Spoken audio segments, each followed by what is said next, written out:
ಪ್ರಭುದೇವ್ ರಾಜ್ಯ ಕಾಂಗ್ರೆಸ್ನಲ್ಲಿ ಆಗ್ತಾ ಇರುವಂತಹ ಬೆಳವಣಿಗೆಗಳು ಕ್ಷಣ ಕ್ಷಣಕ್ಕೂ ಕುತೂಹಲವನ್ನ ಕೆರಳಿಸ್ತಾ ಇದೆ. ಒಂದ್ ಕಡೆ ಡಿಸಿಎಂ ಡಿಕೆ ಶಿವಕುಮಾರ್ ಸಿಎಂ ಆಗಬೇಕು, ಮತ್ತೊಂದ್ ಕಡೆ ಸಿಎಂ ಸಿದ್ದರಾಮಯ್ಯ 5 ವರ್ಷ ನಾನೇ ಮುಖ್ಯಮಂತ್ರಿ ಆಗಿರಬೇಕು. ಹಾಗಾದ್ರೆ ರಾಜ್ಯ ಕಾಂಗ್ರೆಸ್ನಲ್ಲಿ ಹೇಳಿದಂತೆ ಆಗೇ ಬಿಡುತ್ತಾ ಕ್ರಾಂತಿ? ಡಿಕೆ ಬ್ರದರ್ಸ್ ಪವರ್ ಪಾಲಿಟಿಕ್ಸ್ಗೆ ಏನ್ ಹೇಳ್ತಾರೆ ಖರ್ಗೆ ಸಾಹೇಬ್ರು?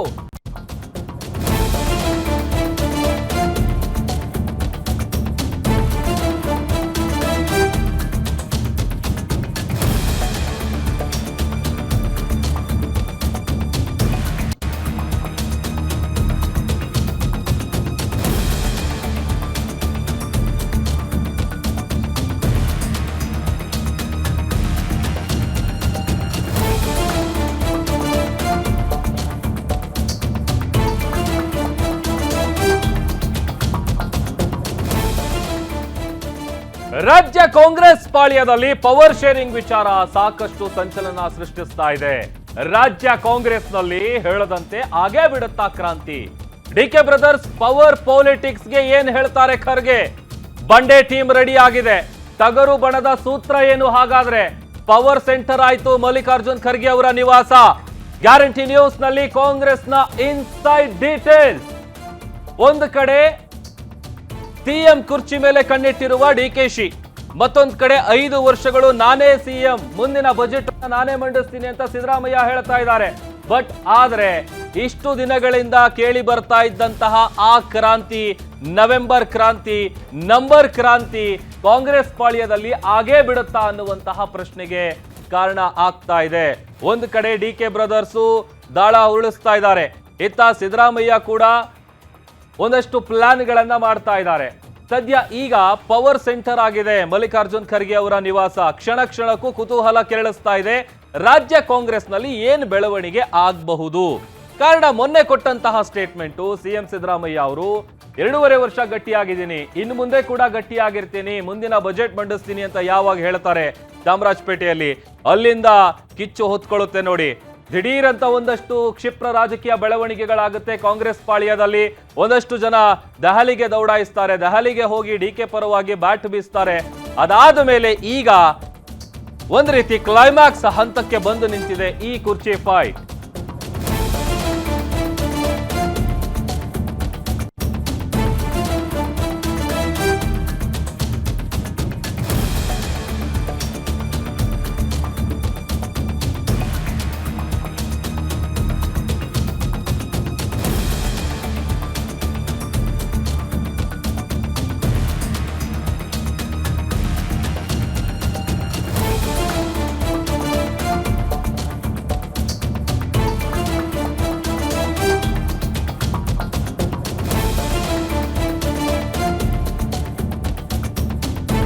ರಾಜ್ಯ ಕಾಂಗ್ರೆಸ್ನಲ್ಲಿ ನಡೀತಾ ಇರುವಂತಹ ಕುರ್ಚಿ ಕದನದ ಚೆಂಡು ಸದ್ಯ ಎಐಸಿಸಿ ಅಧ್ಯಕ್ಷ ಖರ್ಗೆ ಅಂಗಳದಲ್ಲಿದೆ. ಪಟ್ಟಕ್ಕಾಗಿ CM Siddu, DCM DK Shivakumar ಪಟ್ಟು ಹಿಡಿದು ಕೂತಿದ್ದಾರೆ. ಪವರ್ ಶೇರಿಂಗ್ ಹಗ್ಗ ಜಗ್ಗಾಟಕ್ಕೆ ಇವತ್ತೇ ಬೀಳುತ್ತಾ ಫುಲ್ ಸ್ಟಾಪ್? ಗೊತ್ತಿಲ್ಲ. ಅಧಿಕಾರ ಹಂಚಿಕೆ ವಿಚಾರಕ್ಕೆ ಫುಲ್ ಸ್ಟಾಪ್ ಹಾಕ್ತಾರ ಮಲ್ಲಿಕಾರ್ಜುನ್ ಖರ್ಗೆ? ಸಿಎಂ ಸಿದ್ದರಾಮಯ್ಯ ಜೊತೆ ಕೆಲವೇ ಕ್ಷಣಗಳಲ್ಲಿ ಮೀಟಿಂಗ್ ಅನ್ನು ನಡೆಸುತ್ತಾರೆ. ಎಐಸಿಸಿ ಅಧ್ಯಕ್ಷರ ಭೇಟಿಗೆ ಮುಂದಾಗಿದ್ದಾರೆ ಸಿಎಂ ಸಿದ್ದರಾಮಯ್ಯ. ಖರ್ಗೆ ಭೇಟಿ ವೇಳೆ ಸಿಎಂ ಸ್ಥಾನವನ್ನ ಕಂಟಿನ್ಯೂ ಮಾಡುವ ಬಗ್ಗೆ ಪ್ರಸ್ತಾಪ ಮಾಡುವಂತಹ ಸಾಧ್ಯತೆ ಇದೆ. ಈಗ ಆಲ್ರೆಡಿ ಪದೇ ಪದೇ 5 ವರ್ಷ ನಾನೇ ಸಿಎಂ ಅಂತ ಸಿದ್ದರಾಮಯ್ಯ ಹೇಳ್ತಾ ಇದ್ರು. ಆ ಸ್ಟೇಟ್ಮೆಂಟ್ ಕೊಟ್ಟ ನಂತರದಲ್ಲಿ ಪ್ರತಿ ಬಾರಿ ಅವರು ಮಾತನಾಡದಂತ ಸಂದರ್ಭದಲ್ಲಿ ಕೊನೆಗೊಂದು ಲೈನ್ ಇದ್ದೇ ಇರುತ್ತೆ, ಹೈಕಮಾಂಡ್ ಏನು ಹೇಳುತ್ತೆ ಅದಕ್ಕೆ ನಾವು ಬದ್ಧರಾಗಿರ್ತೀವಿ. ನಾನು ಅಷ್ಟೇ, ಡಿಸಿಎಂ ಡಿಕೆ ಶಿವಕುಮಾರ್ ಅಷ್ಟೇ. ಹಾಗಾದ್ರೆ ಖರ್ಗೆಯನ್ನ ಭೇಟಿ ಮಾಡಿದಂತ ವೇಳೆ ಸಿಎಂ ಸ್ಥಾನವನ್ನ ಕಂಟಿನ್ಯೂ ಮಾಡುವಂತಹ ಬಗ್ಗೆ ಪ್ರಸ್ತಾಪ ಮಾಡಿದ್ರೆ ಏನ್ ಬೆಳವಣಿಗೆ ಆಗಬಹುದು? ಅಸ್ತು ಅಂತಾರ ಅಥವಾ ಕುರ್ಚಿ ಕಿತ್ತಾಟ ಮತ್ತೊಂದು ಹಂತಕ್ಕೆ ಹೋಗುತ್ತಾ? ಈಗ ಆಲ್ರೆಡಿ ಒಂದ್ ಕಡೆ ನಂಬರ್ ಪಾಲಿಟಿಕ್ಸ್ ಕೂಡ ಸ್ಟಾರ್ಟ್ ಆಗಿದೆ. ಕಾರಣ ನಿನ್ನೆ ಮೊನ್ನೆಯಿಂದ ಆಗ್ತಾ ಇರುವಂತಹ ಕಂಟಿನ್ಯೂ ಬೆಳವಣಿಗೆಗಳನ್ನ ಗಮನಿಸ್ತಾ ಇದೀವಿ. ರಾಜ್ಯ ಕಾಂಗ್ರೆಸ್ ಪಾಳ್ಯದಲ್ಲಿ ಏನಾಗಬಹುದು ಅನ್ನುವಂತಹ ಕುತೂಹಲ ಸಾಕಷ್ಟು ಮನೆ ಮಾಡಿದೆ. ಸಹಜವಾಗಿ ಒಂದ್ ಕಡೆ ಡಿಸಿಎಂ ಬಣ, ಮತ್ತೊಂದ್ ಕಡೆ ಸಿದ್ದರಾಮಯ್ಯ ಬಣ, ಇವರು ತಂತ್ರ, ಆ ಕಡೆ ಪ್ರತಿತಂತ್ರ, ಈ ಕಡೆಯಿಂದ ಒಂದು ಬಾಣ, ಆ ಕಡೆಯಿಂದ ಮತ್ತೊಂದು ಬಾಣ, ಈ ರೀತಿಯಾಗಿ ತೆರೆಮರೆಯಲ್ಲಿ ಒಂದಷ್ಟು ಕಸರತ್ತುಗಳು ನಡೀತಾ ಇದೆ.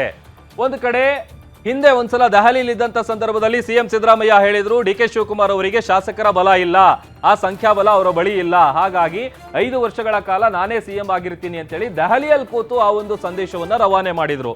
ಮತ್ತೊಂದ್ ಕಡೆ ನಿನ್ನೆ ಅಲ್ಲ ಮೊನ್ನೆ ಕೊಟ್ಟಂತ ಸ್ಟೇಟ್ಮೆಂಟ್ ಅಲ್ಲೂ ಕೂಡ ಇದೇ ವಿಚಾರ ಹೇಳ್ತಾರೆ. 5 ವರ್ಷಗಳ ಕಾಲ ನಾನೇ ಮುಖ್ಯಮಂತ್ರಿ ಆಗಿರ್ತೀನಿ, 2.5 ವರ್ಷ ಈಗ ಗಟ್ಟಿಯಾಗಿದ್ದೀನಿ. ಕಾರಣ ಮೊನ್ನೆ ಕಾಂಗ್ರೆಸ್ ಸರ್ಕಾರ ಅಸ್ತಿತ್ವಕ್ಕೆ ಬಂದು ಕರೆಕ್ಟ್ ಆಗಿ 2.5 ವರ್ಷ ಪೂರ್ಣ ಆಗಿದೆ. ಅದಾದ ನಂತರದಲ್ಲಿ ಈಗ ಸೆಕೆಂಡ್ ಇನ್ನಿಂಗ್ಸ್ ಆರಂಭ ಆಗಿರೋದು. ಆರಂಭದಿಂದ ಹಿಡಿದು ಇಲ್ಲಿವರೆಗೂ ಕೂಡ ಪವರ್ ಶೇರಿಂಗ್ ವಿಚಾರ ಏನ್ ಚರ್ಚೆ ಆಗಿದೆ ಅಂತೇಳಿ ರಾಜಕೀಯ ಪಡಸಾಲೆಯಲ್ಲಿ ಗುಸುಗುಸು ಚರ್ಚೆಗಳು ನಡೀತಾ ಇತ್ತು. ಅದು ಈಗ ನವೆಂಬರ್ ಕ್ರಾಂತಿಯಿಂದ ನಂಬರ್ ಕ್ರಾಂತಿವರೆಗೂ ಬಂದು ನಿಂತಿದೆ. ಸಹಜವಾಗಿ ಇವತ್ತೇ ಏನಾದ್ರೂ ಇದಕ್ಕೆ ಫುಲ್ ಸ್ಟಾಪ್ ಬೀಳುವಂತಹ ಸಾಧ್ಯತೆ ಇದೆಯಾ? ಆ ತರದ ಒಂದು ಪ್ರಶ್ನೆಗೆ ಇವತ್ತಾಗ್ತಾ ಇರುವಂತಹ ಬೆಳವಣಿಗೆಗಳು ಕಾರಣ ಆಗ್ತಾ ಇದೆ. ಯಾಕಂತಂದ್ರೆ ಕಾಂಗ್ರೆಸ್ ಪಾಳ್ಯದಲ್ಲಿರುವಂತಹ ಗೊಂದಲ, ಮೇಜರ್ ಆಗಿರುವಂತಹ ಗೊಂದಲ ಅಂತ ಅಂದ್ರೆ ಈ ಕುರ್ಚಿ ನಾಯಕತ್ವದ ಗೊಂದಲ. ಹಾಗಾಗಿ ಇದಕ್ಕೆ ಸಂಬಂಧಪಟ್ಟಂತೆ ಕೆಲವೇ ಕ್ಷಣಗಳಲ್ಲಿ ಖರ್ಗೆ ಅವರನ್ನ ಭೇಟಿ ಆಗ್ತಾರೆ ಸಿಎಂ ಸಿದ್ದರಾಮಯ್ಯ ಅವರು. ಭೇಟಿ ಮಾಡಿದಂತ ಸಂದರ್ಭದಲ್ಲಿ ಏನ್ ಹೇಳ್ತಾರೆ, ಏನ್ ಬೆಳವಣಿಗೆ ಆಗಬಹುದು ಅನ್ನುವಂಥ ಸಾಕಷ್ಟು ಕುತೂಹಲ ಮೂಡಿಸ್ತಾ ಇದೆ.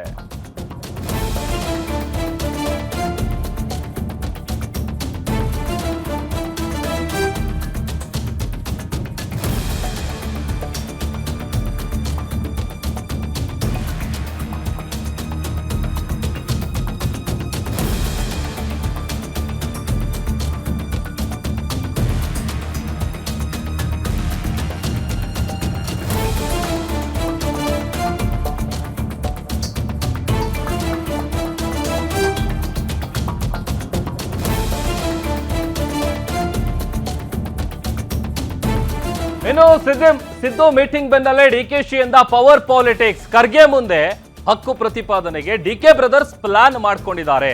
ಅವ್ರು ಹೇಳುವಂತದ್ದು ಸಿಂಪಲ್. ಈಗ ಆಲ್ರೆಡಿ ದೆಹಲಿಗೆ ಹೋಗಿ ವಿಚಾರ ಹೇಳಿ ಬಂದಿದ್ದಾರೆ. ಮೊನ್ನೆ ಎಲ್ಲ ದೆಹಲಿಗೆ ಹೋಗಿದ್ರು ಡಿಕೆ ಬ್ರದರ್ಸ್. ಕೊಟ್ಟ ಮಾತಿನಂತೆ ಅಧಿಕಾರ ಹಂಚಿಕೆ ಮಾಡಿಸಿ ಅಂತ ಡಿಕೆ ಶಿವಕುಮಾರ್ ಪಟ್ಟು ಹಿಡಿತಾರೆ. ಸಿದ್ದರಾಮಯ್ಯ ಡಿಕೆ ಶಿವಕುಮಾರ್ ಜೊತೆ ಚರ್ಚೆಯ ಬಳಿಕ ಎಐಸಿಸಿ ಅಧ್ಯಕ್ಷ ಮಲ್ಲಿಕಾರ್ಜುನ್ ಖರ್ಗೆ ಅವರು ಇದಕ್ಕೆ ಸಂಬಂಧಪಟ್ಟಂತಹ ಗೊಂದಲಗಳಿಗೆ ಫುಲ್ ಸ್ಟಾಪ್ ಇಡುವಂತಹ ಕೆಲಸ ಆಗತ್ತಾ? ಆ ತರದ ಒಂದು ಕುತೂಹಲ ಪ್ರಶ್ನೆ ಸದ್ಯ ಕಾಡ್ತಾ ಇದೆ. ಅತ್ತ ಸಿಎಂ ಸ್ಥಾನಕ್ಕಾಗಿ ಡಿಕೆ ಶಿವಕುಮಾರ್ನ ಒಂದು ಬಣ ದೆಹಲಿ ಪರೇಡ್ ಅನ್ನ ನಡೆಸಿದೆ. ಒಪ್ಪಂದದ ಪ್ರಕಾರ ಡಿಕೆ ಶಿವಕುಮಾರ್ ಅವರನ್ನ ಸಿಎಂ ಮಾಡಿ ಅಂತ ಅವರು ಒತ್ತಾಯ ಹಾಕ್ತಾ ಇದ್ದಾರೆ, ಆಮೇಲೆ ಒತ್ತಡ ಹೇರ್ತಾ ಇದ್ದಾರೆ. ಸಹಜವಾಗಿ ಮೊನ್ನೆ ಅವರು ದೆಹಲಿಗೆ ಹೋದಂತ ಸಂದರ್ಭದಲ್ಲಿ ಮಲ್ಲಿಕಾರ್ಜುನ್ ಖರ್ಗೆ ಅವರು ಈ ವಿಚಾರಕ್ಕೆ ಸಂಬಂಧಪಟ್ಟಂತೆ ಮುಖ್ಯಮಂತ್ರಿಗಳಿಗೂ ಹೇಳಿದೀವಿ, ಡಿ ಕೆ ಶಿವಕುಮಾರ್ ಅವ್ರಿಗೂ ಹೇಳಿದೀವಿ, ನೀವು ಪದೇ ಪದೇ ದೆಹಲಿಗೆ ಬರಬೇಡಿ ಅಂತ ಹೇಳಿದ್ರು ಅನ್ನುವಂತ ಗುಸುಗುಸು ಕೂಡ ಸದ್ಯ ರಾಜಕೀಯ ಪಡಸಾಲೆಯಲ್ಲಿ ಕೇಳಿ ಬರ್ತಾ ಇತ್ತು. ಬಟ್ ಆದ್ರೆ ಇಲ್ಲಿ ಡಿ ಕೆ ಶಿವಕುಮಾರ್ ಅವರು ಇಟ್ಟಿರುವಂತಹ ಒಂದಷ್ಟು ವಾದ ಏನು ಅಂತ ಅಂದ್ರೆ, ಹಿಂದೆ ಏನ್ ಮಾತು ಕೊಟ್ಟಿದ್ರಿ ಆ ಕೊಟ್ಟ ಮಾತನ್ನ ಉಳಿಸಿಕೊಳ್ಳುವಂತಹ ಸಮಯ ಈಗ ಬಂದಿದೆ.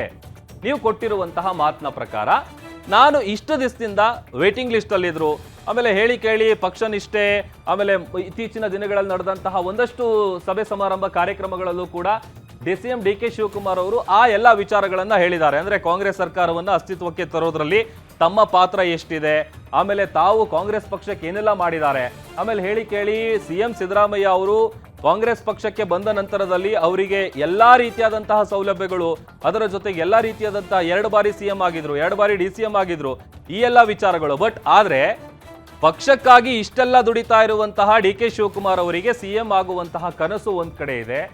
ಆದ್ರೆ ಇಲ್ಲಿ ಒಂದ್ ಕಡೆ ಸಿಎಂ ಸಿದ್ದರಾಮಯ್ಯ ಅವರು 5 ವರ್ಷ ಕಂಪ್ಲೀಟ್ ಮಾಡಬೇಕು, ಬೇಕು ಅಂತ ಅಂದ್ರೆ ಡಿ ಕೆ ಶಿವಕುಮಾರ್ ಅವರು 2028ಕ್ಕೆ ಸಿಎಂ ಆಗ್ಲಿ. ಈ ತರ ಪರ ವಿರೋಧದ ಒಂದು ಬಣ ಇವ್ರ ಪರವಾಗಿದೆ, ಮತ್ತೊಂದು ಬಣ ಇಲ್ಲ ಚೇಂಜ್ ಮಾಡೋದಿದ್ರೆ ನೀವು ಬೇರೆ ಯಾರ್ದಾದ್ರೂ ಲೀಡರ್ನ ಚೇಂಜ್ ಮಾಡಿ, ಆದ್ರೆ ಡಿ ಕೆ ಶಿವಕುಮಾರ್ ಅವರು ಸಿಎಂ ಆಗೋದು ಬೇಡ ಅನ್ನುವಂತ ನಿಟ್ಟಿನಲ್ಲಿ ಪರೋಕ್ಷವಾಗಿ ಒಂದಷ್ಟು ನಾಯಕರು ಸ್ಟೇಟ್ಮೆಂಟ್ಗಳನ್ನ ಕೊಡ್ತಾ ಇದ್ದಾರೆ. ಇದೆಲ್ಲದರ ನಡುವೆ ಇವತ್ತು ನಡೆಯುವಂತಹ ಮೀಟಿಂಗ್ ಏನಿದೆ, ಮಹತ್ವದ ಮೀಟಿಂಗು, ಈ ಮೀಟಿಂಗ್ ಎಲ್ಲ ಆದ ನಂತರದಲ್ಲಿ ಬಹುಶಃ ಇಷ್ಟು ದಿನಗಳಿಂದ ನಡೀತಾ ಇರುವಂತಹ ಈ ಕುರ್ಚಿ ಕಿತ್ತಾಟ ಅಥವಾ ಕಾಂಗ್ರೆಸ್ನಲ್ಲಿರುವಂತಹ ಗೊಂದಲಗಳಿಗೆ ಫುಲ್ ಸ್ಟಾಪ್ ಬೀಳುತ್ತಾ ಅನ್ನುವಂತಹ ಪ್ರಶ್ನೆ ದಟ್ಟವಾಗಿ ಕಾಡ್ತಾ ಇದೆ. ಬಹಳಷ್ಟು ಡೀಟೇಲ್ಸ್ ಕೊಡ್ತಾರೆ ನಮ್ಮ ಸ್ಪೆಷಲ್ ಕರೆಸ್ಪಾಂಡೆಂಟ್ ವೀರೇಶ್ ದಾನಿ ನನ್ನ ಜೊತೆ ಲೈವ್ ಜಾಯಿನ್ ಆಗ್ತಾ ಇದ್ದಾರೆ. ವೀರೇಶ್, ಒಂದ್ ಕಡೆ ಕಾಂಗ್ರೆಸ್ನಲ್ಲಿ ಕುರ್ಚಿ ಕದನ ಏನಿದೆ ಆ ಒಂದು ಚೆಂಡು ಖರ್ಗೆ ನಿವಾಸಕ್ಕೆ ಬಂದ್ ಬಿದ್ದಿದೆ. ಈಗ ಇವತ್ತು ನಡೆಯುವಂತಹ ಮೀಟಿಂಗ್ ನಲ್ಲಿ ಏನೆಲ್ಲ ವಿಚಾರಗಳು ಚರ್ಚೆ ಆಗ್ಬಹುದು, ಏನ್ ನಿರೀಕ್ಷೆ ಮಾಡಬಹುದು ನಾವು?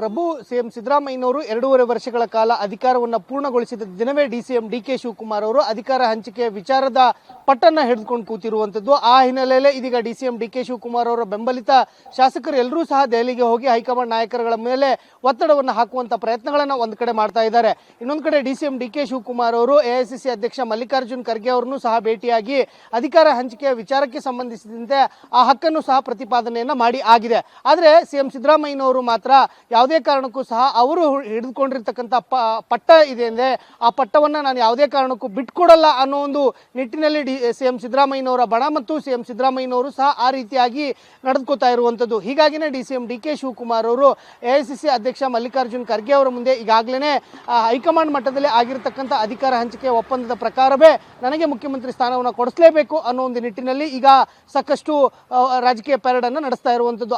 ಈ ಹಿನ್ನೆಲೆಯಲ್ಲಿ ಇದೀಗ ರಾಜ್ಯಕ್ಕೆ ಆಗಮಿಸಿರ್ತಕ್ಕಂಥ ಮಲ್ಲಿಕಾರ್ಜುನ್ ಖರ್ಗೆ ಅವರು ಇಂದು ಸಂಜೆ 7:30 ಸುಮಾರಿಗೆ ಸಿಎಂ ಸಿದ್ದರಾಮಯ್ಯನವರನ್ನ ಭೇಟಿ ಆಗ್ತಾ ಇರುವಂತದ್ದು. ಸಿಎಂ ಸಿದ್ದರಾಮಯ್ಯನವರು ಮಲ್ಲಿಕಾರ್ಜುನ್ ಖರ್ಗೆ ಅವರನ್ನ ಭೇಟಿ ಆದಂತ ಸಂದರ್ಭದಲ್ಲಿ ರಾಜ್ಯ ರಾಜಕೀಯದಲ್ಲಿ ಆಗ್ತಿರ್ತಕ್ಕಂಥ ಈ ಏನು ಬೆಳವಣಿಗೆಗಳಿವೆ ಈ ಬೆಳವಣಿಗೆಗಳ ಕುರಿತಂತೆ ಸುದೀರ್ಘವಾದಂತಹ ಚರ್ಚೆ ಆಗುವಂತ ಸಾಧ್ಯತೆಗಳು ಸ್ಪಷ್ಟವಾಗಿರುವಂತದ್ದು. ಯಾಕಂತಂದ್ರೆ ಡಿಸಿಎಂ ಡಿಕೆ ಶಿವಕುಮಾರ್ ಅವರು ಈಗ ಯಾವುದೇ ಕಾರಣಕ್ಕೂ ಸಹ ಅವರು ಹಿಡಿದಿರ್ತಕ್ಕಂಥ ಪಟ್ಟನ್ನ ಸಡಿಲಿಸ್ತಾ ಇಲ್ಲ. ಆ ಹಿನ್ನೆಲೆಯಲ್ಲೇ ಇದೀಗ ಸಿಎಂ ಸಿದ್ದರಾಮಯ್ಯನವರ ಜೊತೆಗೆ ಎಐಸಿಸಿ ಅಧ್ಯಕ್ಷ ಮಲ್ಲಿಕಾರ್ಜುನ್ ಖರ್ಗೆ ಅವರು ಯಾವ ರೀತಿಯಾದಂತಹ ಚರ್ಚೆಯನ್ನು ನಡೆಸ್ತಾರೆ ಅನ್ನೋದೇ ಸಾಕಷ್ಟು ಕುತೂಹಲಕ್ಕೆ ಕಾರಣವಾಗ್ತಾ ಇರುವಂತದ್ದು. ಸಿಎಂ ಸಿದ್ದರಾಮಯ್ಯನವರು ಮಲ್ಲಿಕಾರ್ಜುನ್ ಖರ್ಗೆ ಅವರಿಗೆ ಯಾವ ರೀತಿಯಾಗಿ ಏನು ಅವರನ್ನ ಮನವೊಲಿಸ್ತಾರೆ ಅನ್ನೋದು ಸಹ ಒಂದ್ ಕಡೆ ಕುತೂಹಲಕ್ಕೆ ಕಾರಣವಾಗ್ತಾ ಇರುವಂತದ್ದು. ಯಾಕಂತಂದ್ರೆ ಸಿಎಂ ಸಿದ್ದರಾಮಯ್ಯನವರು ಇದುವರೆಗೂ ಸಹ ಬಹಿರಂಗವಾಗಿ ಹೇಳ್ಕೊಂಡು ಬರ್ತಾ ಇರುವಂತದ್ದು ಏನಂತಂದ್ರೆ ನಾನೇ 5 ವರ್ಷಗಳ ಕಾಲ ಪೂರ್ಣಾವಧಿ ಮುಖ್ಯಮಂತ್ರಿ ಅಂತ ಹೇಳ್ತಾ ಇದ್ದಾರೆ. ಆದ್ರೂ ಸಹ ಹೈಕಮಾಂಡ್ ನಿರ್ಧಾರ ತೆಗೆದುಕೊಳ್ಳತಕ್ಕಂಥ ನಿರ್ಧಾರಕ್ಕೆ ನಾನು ಬದ್ಧ ಅಂತ ಹೇಳಿ ಸಿಎಂ ಸಿದ್ದರಾಮಯ್ಯನವರು ಹೇಳ್ತಾ ಇದ್ದಾರೆ, ಡಿಸಿಎಂ ಡಿಕೆ ಶಿವಕುಮಾರ್ ಅವರು ಹೇಳ್ತಾ ಇದ್ದಾರೆ. ಹೀಗಾಗಿ ಡಿಸಿಎಂ ಡಿಕೆ ಶಿವಕುಮಾರ್ ಮತ್ತು ಸಿಎಂ ಸಿದ್ದರಾಮಯ್ಯನವರ ವಾದವನ್ನ ಆಲಿಸಿ ಎಐಸಿಸಿ ಅಧ್ಯಕ್ಷ ಮಲ್ಲಿಕಾರ್ಜುನ್ ಖರ್ಗೆ ಅವರು ರಾಹುಲ್ ಗಾಂಧಿ ಅವರ ಜೊತೆಗೆ ಮತ್ತು ಸೋನಿಯಾ ಗಾಂಧಿ ಅವರ ಜೊತೆಗೆ ಚರ್ಚಿಸಿ ಮುಂದಿನ ತೀರ್ಮಾನವನ್ನ ಏನ್ ಮಾಡ್ತಾರೆ ಅನ್ನೋದೇ ಇದೀಗ ಸಾಕಷ್ಟು ಕುತೂಹಲಕ್ಕೆ ಕಾರಣವಾಗ್ತಾ ಇರುವಂತದ್ದು. ಪ್ರಭು, ವೀರೇಶ್, ಈಗ ಆಲ್ರೆಡಿ ಕೆಲ ಶಾಸಕರು ಈ ಗೊಂದಲಕ್ಕೆ ಫಸ್ಟ್ ತೆರೆ ಎಳಿರಿ, ಫುಲ್ ಸ್ಟಾಪ್ ಇಡಿ ಅನ್ನುವಂತ ಸ್ಟೇಟ್ಮೆಂಟ್ಗಳನ್ನ ಕೊಡ್ತಾ ಇದ್ದಾರೆ. ಬಹುಶಃ ಇವತ್ತು ಈ ಎಲ್ಲ ಗೊಂದಲಗಳಿಗೆ ಫುಲ್ ಸ್ಟಾಪ್ ಬೀಳುವಂತ ಸಾಧ್ಯತೆ ಇದೆಯಾ, ಹೇಗೆ?